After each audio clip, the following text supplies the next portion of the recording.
Playoff basketball is going crazy right now. We got the Eastern Conference Finals, the Western Conference Finals, man. Who y'all got? Who's your team, homie? Who's your team, and what would a win mean for you and your team, man? That is the question at hand right now. That's what we finna go over. Salute to y'all. Let's get to it.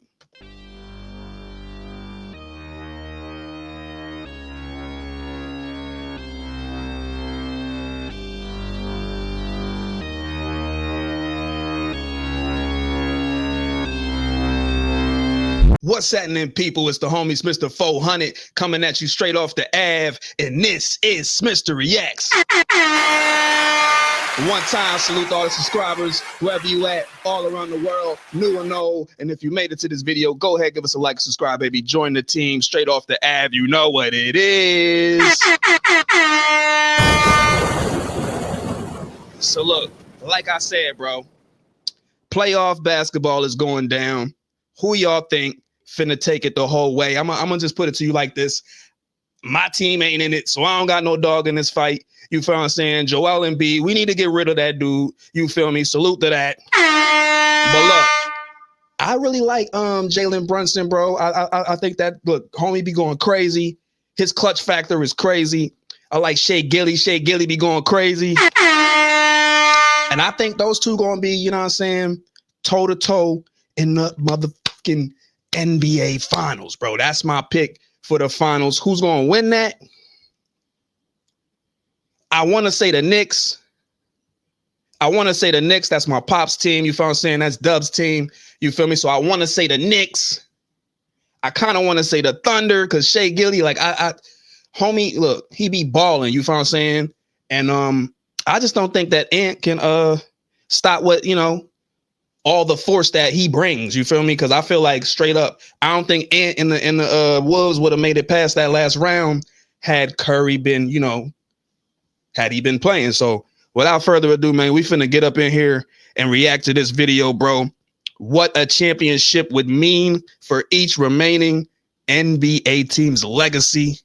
Let's get to it. You want to see this without, you know, the reaction, link in the description. But look, sign off, man. Let me know your team. Let me know who you think going, you know what I'm saying, take it the whole way. And yeah, let's get into this.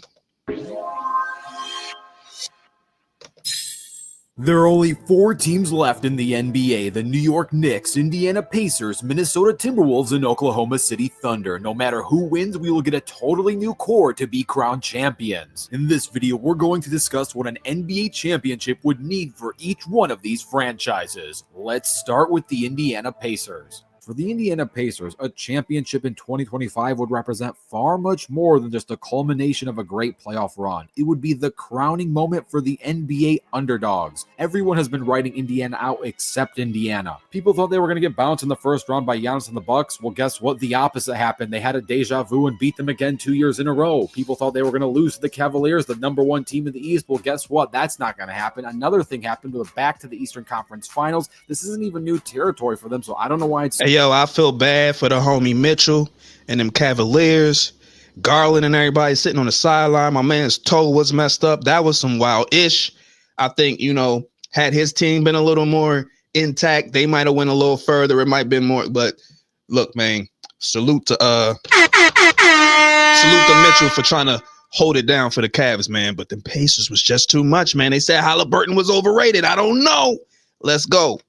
So surprising for so many people. This is a franchise with 3 ABA titles but 0 NBA banners to show for decades of competitive yet ringless basketball. This team has always tried to do things the right way, without tanking, without drama, without star hopping, and now they're just 8 wins away from everything. Indiana has always been criticized for being stuck in NBA purgatory, but now they could finally be rewarded for not trying to win the cheap way out and for winning the old school way. And boy, oh boy, can they prove a lot of their haters wrong. Just a few months ago, Tyrese Halliburton was voted the most overrated player according to an anonymous player poll, and look where he's at now, leading his team to his 2nd straight Eastern Conference Finals. If Tyrese wins both a ring and a Finals MVP, it's not just a nice narrative. He would instantly surpass Reggie Miller as as the greatest Pacer of all time. Reggie was beloved, iconic, and the face of the 90s, but he never brought a title home. And he's leading his team to shooting some lights-out basketball. The Pacers are shooting 50% from the field and 40% from deep. The last playoff team to do that was the 2014 Spurs. That same Spurs team had the most lopsided finals victory in NBA history. Head coach Rick Carlisle deserves immense credit for this. His system emphasizes movement, spacing, and unselfishness. The Pacers lead the playoffs in fast break points and points per possession on cuts. They don't just run, they slice teams apart with pace and intelligence. The Pacers have not reached the NBA Finals since the year 2000 when Reggie and the Pacers lost to Shaq and Kobe in 6. Before that, they were a dominant ABA team but could never break through after the merger. They never had a superstar in the media that markets fawn over. Paul George left, Victor Oladipo unfortunately got injured, but Tyrese, he seems here to stay to finally break through that mold. This would even be one of the most inspiring rings in NBA history, because it would validate a front office that refused to tank and choose to build a culture instead off of good hard work. If the Big Apple, the New York Knicks, become 2025 NBA champs, it would be the end of one of the longest and loudest droughts in NBA history. It's been 50. Salute to the Knicks. But look, them Pacers, the era of Reggie Miller losing to Jordan, the Pacers was close hella times. I think it's time for the Pacers to, you know what I'm saying? I don't know. It would be nice to see them go, but I'm still going Knicks. 52 years since their last title in 1973, and since that time, the Knicks have become the league's most passionate paradox, arguably the most iconic franchise in maybe sports without any modern-era success to show for it. Heck, when was even the last time the Knicks were in the Eastern Conference Finals? Oh, it was 25 years ago in the year 2000. Do you know who their opponent was? That's right, the Indiana Pacers. Would you look at the time? The Indiana Pacers are the Knicks' opponents this season, too. And talk about coincidence, during the 2024 offseason, Brunson and Tyrese Halliburton appeared in WWE SmackDown. This is full circle poetry. It's just too perfect. Do y'all think that this issue is scripted? Because I ain't gonna hold you. The playoffs, shout out to everybody doing the parlays. The playoffs been very, very hideous when it comes to gauging who's gonna do what. Because it seemed like, you know what I'm saying? Like, when you have a person scoring 2 points for the whole game, when you got, you know, star players ain't, you know, playing up to par, when you got teams sitting down in the third quarter with hella time left to play. I don't know. Do y'all feel? And then with this situation, look, sound off. If you think it's rigged, let's get it. A ring in 2025 would be a cultural earthquake. It would shake Madison Square Garden to its core, fill every street in Manhattan with orange and blue, and instantly make Jalen Brunson a New York legend. We're talking Derek Jeter's level of citywide adoration. Brunson isn't just great. He's one of the best players in the league, full stop. He's averaging over 31 points and 8 assists in the playoffs, dragging this team through tough matchups with surgical footwork and unstoppable mid-range. He's the 33rd pick in the 2018 draft, the same draft that had his former teammate Luka Doncic, and he's outplaying him statistically in the playoffs. This isn't a fluke, it's a coronation. But he's not doing it alone. We got to talk about Karl Anthony Towns, who was traded from Minnesota for Julius Randle. Hold up, bro. Y'all see all the memes with Karl Anthony Towns, bro? I don't know, man. They doing my man dirty. Has found new life in New York. Just take a look at this photo. This is the photo of a man who can mesh well with it. You know what I'm saying? Look, man, they doing the man. They doing the man dirty. Any guy. Towns is shooting 39% from 3 in the playoffs, pushing slower bigs, and finally playing with poise under pressure. If he wins Finals MVP somehow, some way, he could become a top 5 Knick in just one season. That's kind of crazy to think about. Even though Finals MVP would most likely go to Jalen Brunson if they win, but never say never, Cat has been playing great. But this team would be nothing without its defense, and most specifically its defensive anchors such as Mikal Bridges and OG Anunoby, forming one of the best defensive wing duos in the NBA today. Bridges clutch defense all day. Salute the Bridges. Top it off with Tom Thibodeau evolving too. The man known for grinding his stars to the ground has adapted to light rotations, but smarter minute distribution and better late game play calling. Let's be honest, if the Knicks win it all, it might be the most celebrated championship of the 2020s decade, and historically, it would rewrite the record books from the Nate Robinson era, the Linsanity Brief era, the Carmelo Anthony era, and now we are in a new era where the Knicks might actually be champions. It's bigger than basketball. It's about the soul of New York City. The Minnesota Minnesota Timberwolves are chasing a storybook ending to a 36-year saga as one of 10 NBA franchises to never win the title. Minnesota's drought since their founding in 1989 is tied with Orlando's drought. Their brief dances with Minnesota's drought since...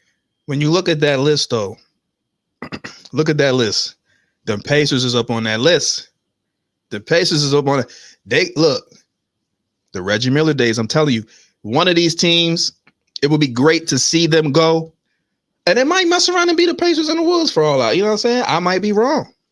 It could end up being the Pacers and the Wolves, which would be crazy because then that's legit two teams that have never won a title going toe-to-toe for said title. So that would be wild too, but let's go Knicks. NBA franchises to never win the title. Minnesota's drought since their founding in 1989 is tied with Orlando's drought. Their brief dances with destiny came in 2004 and 2024. The big ticket Kevin Garnett carried this franchise to Western Conference Finals in 2004, and Anthony Edwards did something similar last season. This season, he's aiming for something different. A championship in 2025 wouldn't just end the suffering, it would crown a new franchise that lived at the bottom for many decades, proving that yes, small market teams can rewrite their own future by drafting smart. It would also continue the NBA's recent streak of parity. A Timberwolves title would make 7 different championships in 7 seasons. This hasn't happened in over 40 years, and this team isn't a fluke. They earned it through smart roster building, internal development, and by handing the keys of this franchise to a 23-year-old phenomenon who's on the right side of superstardom, Anthony Edwards. In just 4 seasons, he's already played in 7 playoff series, winning 4 of them. He swept Kevin Durant, knocked off Nikola in 7, and sent both Luka and LeBron home in 5 games. His only true misstep in the postseason came against the Mavericks last season, and of course 2 growing pain losses, but this year Ant is different.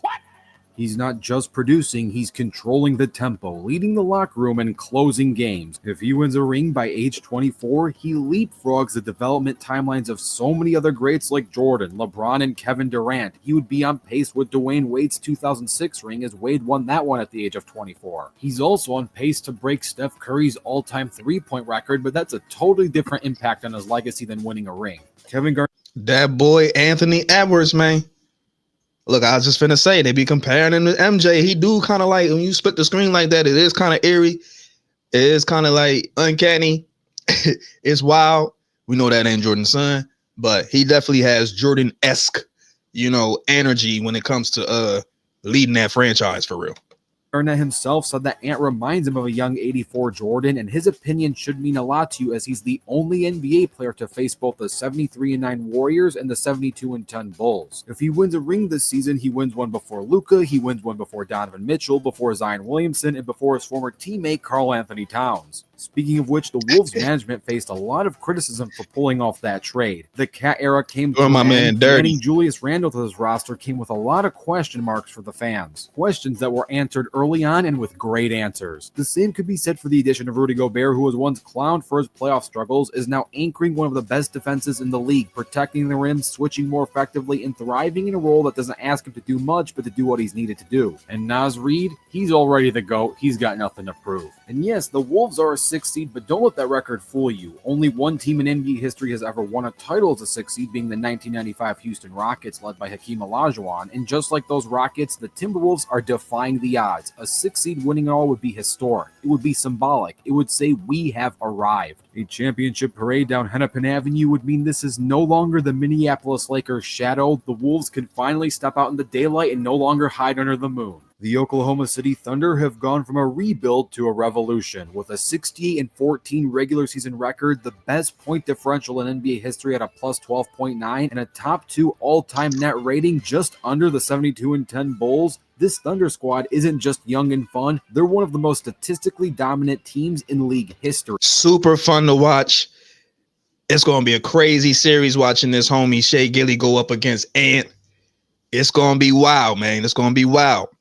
Lots of parlays about to be won and lost on that ish. You feel me? Look, it's getting real. We getting down to the wire. history. If they win the 2025 NBA championship, they become the first team since the Warriors to have such an amazing win record and a ring alongside it, a 67-plus win championship season. Shai Gilgeous-Alexander is the centerpiece. He's likely the MVP, and if he adds a Finals MVP and a ring in the same season, he immediately becomes the greatest Thunder in history. That's saying something when you consider Kevin Durant and Russell Westbrook once wore these types of jerseys. James KD and Russ Harden did win regular season MVPs for this franchise, but never brought a title home. Shai doing it would rewrite this franchise's legacy all in his own penship. And in many ways, this would feel like the first ring ever for this franchise because a lot of OKC fans don't see themselves as Seattle Supersonic fans and vice versa. And here is the absolute craziest part of all. They are the youngest team in the NBA right now. They are way under the cap. They have a mountain of draft picks. If they win a chip this season, they're going to get ready for the greatest dynasty you've probably ever seen. What the? Who's going to stop this team for the next 5 years if they set the tone early and set it now? Chet is in his sophomore season, but he's playing like he's been in the league for 10 years. Lou Dort is a defensive nightmare. Cassian Walls and Aaron Wiggins have been lights out off the bench. This team leads the league in turnover differential, forcing 17.1% of opponents' possessions into giveaways while committing just 11% in return themselves. Winning a championship this season would crown one of the most efficient rebuilds in NBA history. How do you come back from losing Kevin Durant, Russell Westbrook, James Harden to that awkward Chris Paul era, that awkward Carmelo Anthony and Paul George era, and now in the Shai era, it really looks like there is a dynasty upon us. Sam Presti could be a modern-day Red Auerbach. A Thunder ring in 2025 wouldn't be a title, it would be a takeover. So here is what an NBA championship would mean for each franchise's legacy. Look, who y'all got? Once again, who y'all got? I'm still going Knicks. I'm going Knicks and Thunder, but I'm going Knicks. As much as I want to see Shai Gilly go crazy and get that and, light the city of OKC up, you feel me? Or, bring that first ring to them. Let's go Knicks. But yeah, man, sign off in the comments. Let me know how y'all feeling. If you made it to this point in the video, go ahead, give us a like and subscribe. You feel me? Salute to all the subscribers. Tap in every weekend. We do the streams. You feel me? Live streams. Salute to Sosa, Dubbins, Zenfi, Jazz, straight off the Ave. You know what I'm saying? We in here. So look, tap in for that. If you want to make any donations, straight off the Ave down below, Cash App. Join the team. You feel me? As far as memberships, subscriptions. And yeah, man, it's Mr. 400 signing off. Y'all have a good one wherever you at all around the world. Peace and love. Owie.